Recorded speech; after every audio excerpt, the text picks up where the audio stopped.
नमस्कार, इन खबर में आपका स्वागत है। राजस्थान के रण में इस बार क्या होगा? परंपरा टूटेगी, सत्ता फिर से हाथ में आएगी या कमल खिलेगा? एक तरफ प्रधानमंत्री नरेंद्र मोदी खुद कमान संभाले हुए हैं, दूसरी तरफ जादूगर अशोक गहलोत हैं।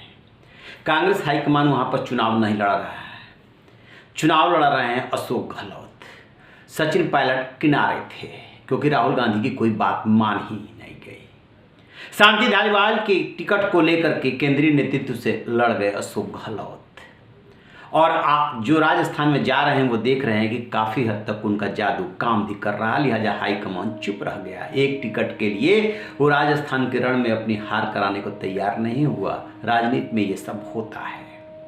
लेकिन इसी बीच क्या होता है कि गोविंद सिंह डोटासरा जो कांग्रेस के प्रदेश अध्यक्ष हैं, उनके यहाँ ईडी का छापा पड़ जाता है और भ्रष्टाचार जो है एकदम से अचानक ऊपर आ जाता है कि किस तरीके से कांग्रेस के राज में भ्रष्टाचार है। वो तो राज किसी का भी हो, कहीं भी किसी भी राज्य में परीक्षाएं कहाँ फुल प्रूफ हो पाती है। लेकिन बात है मुद्दे की, सो मुद्दा बन गया। डोटासरा देखते ही देखते अछूत बन गए कि अब उनको पोस्टर में कैसे रखा जाए। लिहाजा सोनिया गांधी, राहुल गांधी, मल्लिकार्जुन खड़गे पोस्टर में एंट्री लिए और आप देखेंगे तस्वीरों में कि पोस्टर में किस तरीके से वो एंट्री लिए हुए हैं। लेकिन सबकी नज़रें सचिन पायलट पे थी। टोंक से चुनाव लड़ रहे हैं। गहलोत और पायलट में 36 का आंकड़ा है, इस हर कोई जानता है। लेकिन जो महिलाओं के लिए गृह लक्ष्मी योजना की गारंटी दी जा रही है कि महिला को मिलेगा 10,000, उसमें सचिन पायलट अचानक दिख जाते हैं, डोटासरा गायब हो जाते हैं। चर्चा चल निकलती है कहीं कुछ गड़बड़ है या कॉन्फिडेंस में कमी आई है। लिहाजा सचिन पायलट को भी साथ लिया गया। आपको बता दें कि राहुल गांधी सचिन पायलट को तो चाहते हैं। पिछला जो चुनाव यानी 2018 में जीते थे, उसी में 2.5 साल का समझौता था। सचिन पायलट को आश्वासन मिला था कि आपको मुख्यमंत्री बनाया जाएगा, लेकिन ऐसा हो न सका क्योंकि अशोक गहलोत के जादूगरी के सामने केंद्रीय नेतृत्व भी बेबस नजर आया। उन्होंने तो विद्रोह तक करा दिया और सब कोई यानी कि दिल्ली तमाशबीन बना रहा।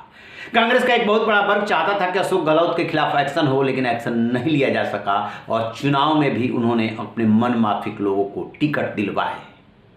यहाँ तक कि जो बागी होकर के आए थे उनको भी उन्होंने टिकट ये कह करके दिलवाया कि इन्होंने ही सरकार बचाई है, अंजाम चाहे जो हो, इनको टिकट मिलना चाहिए। यहाँ पर भी सचिन पायलट मात खा गए और अभी तक किनारे ही चल रहे थे। अपने टोंक की सीट को मैनेज करने के लिए कांग्रेस के बागियों को और बीएसपी के बागी यानी कि जो कभी कांग्रेस में रहते कांग्रेस के ही बागी जो बीएसपी से जा करके बरबार लड़ गए थे, उनको बिठाने में उन्होंने एड़ी चोटी का जोर लगा दिया कहीं सीट ही ना फंस जाए। और इसी बीच में हो गया ईडी का छापा। लिहाजा सचिन पायलट की बढ़ गई पूछ। अब सवाल ये है कि 4400 किलोमीटर की जो रथ यात्रा निकल रही है कांग्रेस की, उसमें 7 गारंटी का बड़ा ढिढोरा पीटा जा रहा है कि काम किया है, काम करेंगे। इसमें कोई दो राय नहीं कि अशोक गहलोत का मोबाइल महिलाओं तक पहुंचा है और अशोक गहलोत का जादू राजस्थान में दिख भी रहा है। लेकिन उनका मुकाबला जो है मोदी से है, क्योंकि इस बार वसुंधरा राजे को आगे नहीं किया गया है। इन 5 राज्यों में कोई भी बीजेपी ने फेस नहीं दिया है।